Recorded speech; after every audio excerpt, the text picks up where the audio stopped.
জুলাই মাস ১৯৩১ সাল। জার্মানির একটি অন্ধকার কারাগারের প্রকোষ্ঠ। ভোরের আলো তখনও ফোটেনি। চারদিকে এক থমথমে নীরবতা। জল্লাদ তার ধারালো যন্ত্রটি শেষবারের মতো পরীক্ষা করে নিচ্ছে, কিন্তু যার মৃত্যুদণ্ড কার্যকর হতে যাচ্ছে তার চোখে মুখে ভয়ের লেশমাত্র নেই।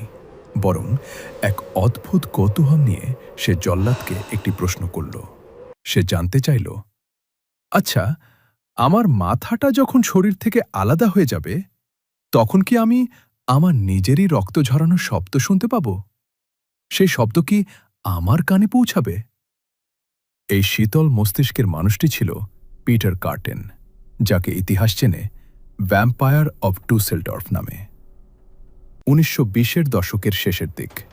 জার্মানির ডুসেলডর্ফ শহর তখন এক বিভীষিকার মধ্য দিয়ে যাচ্ছিল। শহরের প্রতিটি কোণায় তখন কেবল আতঙ্ক।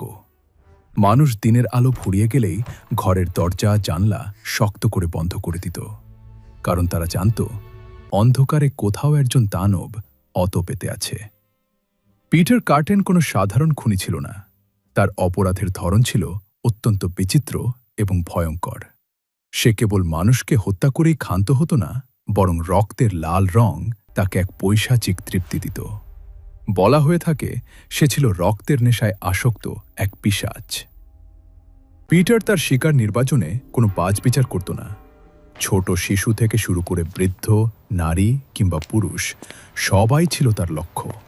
সে কখনো ছুরি দিয়ে আঘাত করত, কখনো আবার ভারী হাতুড়ি দিয়ে পিষে ফেলত তার শিকারের মাথা।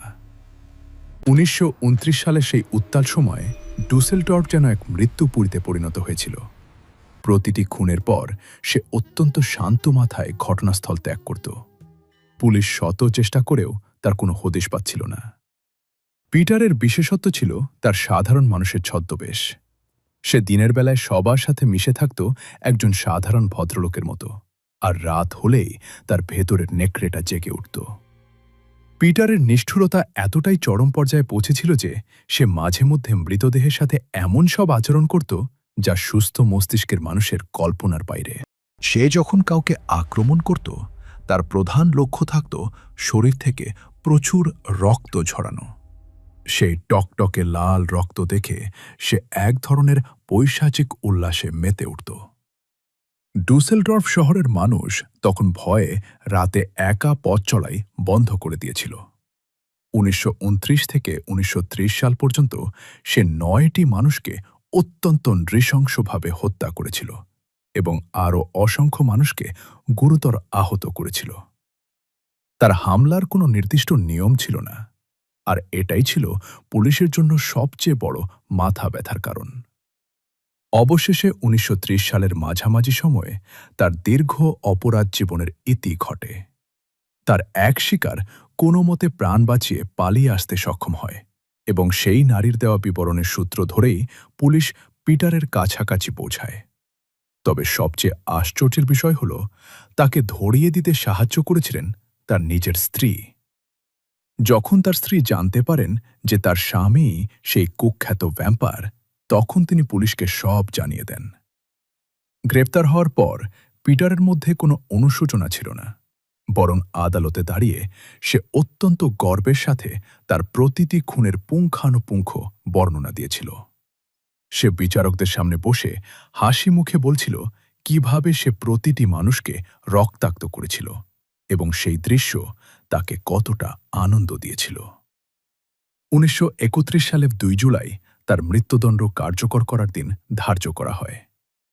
গিলোটিনের নিচে মাথা রাখার আগ মুহূর্ত পর্যন্ত তার সেই অদ্ভুত কৌতূহল তাকে তাড়িয়ে বেড়াচ্ছিল।